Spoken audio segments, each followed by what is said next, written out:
If I were to put $100,000 into a whole life insurance policy, compounding at 5% a year, and then I borrow the money out at 5% a year. So I take that $100,000, I pull it out, and I reinvest it. Reinvest it into what?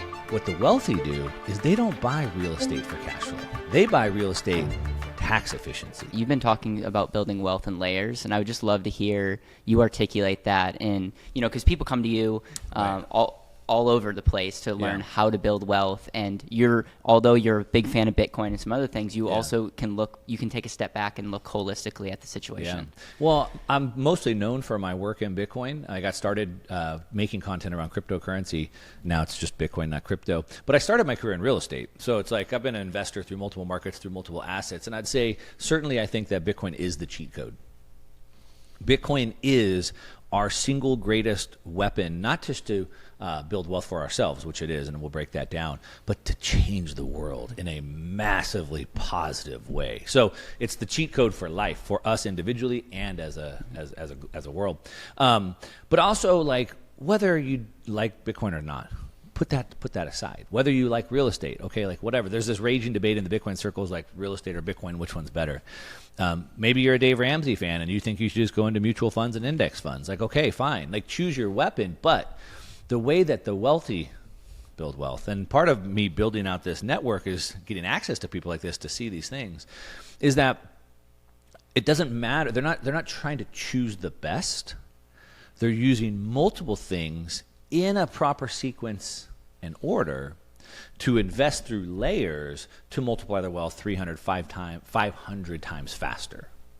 And so whether you like Bitcoin or don't, or whether you like index funds or don't, or whether you like real estate or not, that's not the point. It's how do I use multiple assets, understanding what we're really doing with them, and using them in the proper order and sequence to build wealth. So let me give you an example of what I mean. So what most people think that rage in this debate between Bitcoin and real estate is, well, Bitcoin's better. No, real estate's better. Well, Bitcoin's better because it's going up faster. It's going up at 50% a year. Real estate's going up at 5% a year. Yeah, but real estate we can get leverage because of debt and blah, blah, blah. What they don't realize is that, and then there's all this talk about this Airbnb boom. All these people bought real estate and they're turning into Airbnbs, but Airbnb market's crashing and home values are dropping in Austin 15%, and all these people are upside down. They don't understand. You see, what the wealthy do is they don't buy real estate for cash flow. They buy real estate for tax efficiency. So I was telling you I bought this ranch property out in Austin, Texas, $2.5 million property. That property is an Airbnb when I'm not there. I use it for events when I'm out there. But that got me millions of dollars of tax write-off. I didn't have to pay tax on millions of dollars because I bought that property. What do I care if it drops by 20 or 30%? I don't care.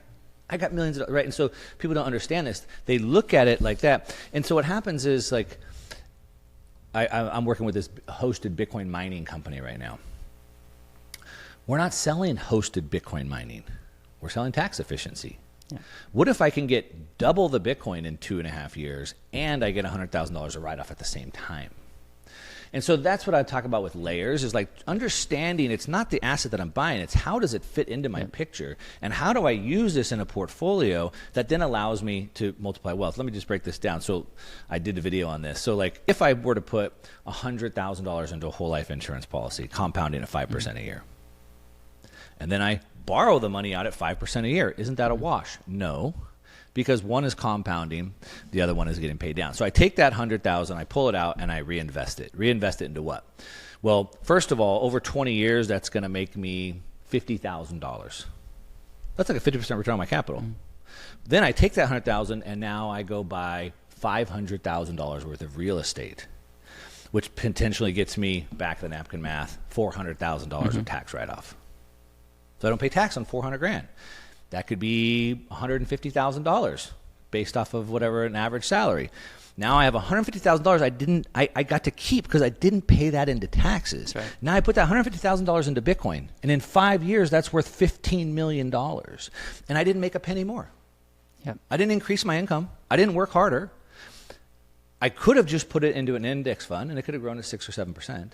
Yep. But here I've turned it into $15 million, but it doesn't stop there. Now that $15 million, I can borrow against that, borrow 50% LTV, I borrow $7 million out, buy more real estate, and I probably never pay tax again. And so that's what I'm talking about in layers. What do you have a framework when it comes to layering, or is it just one of those? It's like everyone's a little bit different. For example, you talk about tax efficiency. I know you're friends with Robert Kiyosaki. In his book, he's like, don't buy taxes just for taxes, buy it for cash flow. What is your, and one thing that makes Robert so iconic is he has the cash flow quadrant. He has the you are financially free when you have enough passive cash flow coming into. So what is your framework for layers? Because it sounds great. I love whole life insurance. I know you do as well. You put money in that asset and leverage that to do real estate. Is there like a 1, 2, 3 punch for someone listening or watching that are like maybe first principles of like do this, then do this, then do this? Yeah. Shout out to Robert Kiyosaki. He was my mentor. I read his books for 25 years and he's become a friend. And it was really him that made me look deeper because I got to know him maybe around 2020 or 2021. And in 2021, California shut down. It was COVID pandemic craziness. And so we left and I went to Puerto Rico with my family. And part of it was just because I wasn't going to live locked down. Part of it was like, I'm a surfer. I love the island. But also there's tax efficiency in Puerto Rico, right? And I remember I was speaking at conferences. Robert was speaking at conferences. And a couple times, more than once, 2 or 3 times, from stage, he called me out. That's cool. Guys like Mark Moss and Peter Schiff have to move to Puerto Rico to not pay taxes. He's like, I don't pay taxes. And he would call me out like multiple times from stage. Like, what an idiot this guy is. He had to move to get out of taxes. Don't they know that we just don't pay taxes? And so that made me go, like maybe I need to look at this a little bit more. And hanging out with him, having dinners with him, I'm like, let's break this down. Like, what are we doing here? What's the strategy? Whatever. So anyway, shout out to Robert Kiyosaki on that. The framework, I would say, I guess maybe I don't have a clearly defined framework as far as which assets go into which ones, because sort of like our mutual friend Garrett Gunderson, it's like this investor DNA. So as I said, maybe you don't like Bitcoin. Cool. Like whatever. Don't get hung up on that. It's like Trump derangement syndrome. Some people can't see past that. Okay, let's put a different asset in there. So looking at different assets differently, but I think the order makes sense of 1, set up that base layer. That's right. 2, I use real estate there because that's how we get rid of the taxes. Now, there's other ways to do that, but like real estate is the easiest way to get that leverage because what people that are like maybe they're thinking like level 2 or level 3 on this, they think they buy things for tax write-offs. Mm-hmm. But I mean, I still have to give up the money. What wealthy do is I don't want to spend $1 and write off $1. I want to spend $1 and write off $5. Right. I want to spend $1 and write off $10. So then what allows me to do that? Well, typically it would be things that I can put leverage against. Right. So real estate is one. I'm working on bringing a product to market where we can do loans against Bitcoin mining equipment, and then I could also get that leveraged right off. Wealthy do other things with collectibles, fine art, things like that, land conservations, things like that. So there's other ways to get that. I mean, Elon Musk did it with Tesla, selling carbon credits or things like that. So there are other ways, but what are the ways? It all starts with a question, right? So it's like, okay, I set my base layer, so I always have it growing. Then how do I get the tax efficiency? And I know that I want $3, $5, $10 of write-off for every dollar I spend. So what gives me those? Real estate's just the most accessible way for everybody to do that. Now I keep more money. What do I do with it next? Now you could put that in the S&P 500 if that's you. Yeah. Maybe it's Tesla, Nvidia. For me, I think it's Bitcoin because I don't think there's any asset in the world that will outpace Bitcoin. Bitcoin is the cheat code, and so it certainly belongs in our portfolio. Most Bitcoiners would say just buy Bitcoin and don't do anything, and that's not a bad strategy. You can just buy Bitcoin and outperform every single Wall Street hedge fund. You can just beat everybody. Just buy Bitcoin. That's it. Just buy it. But because I want to get better at everything, why not make 300 to 500% more and do it that way?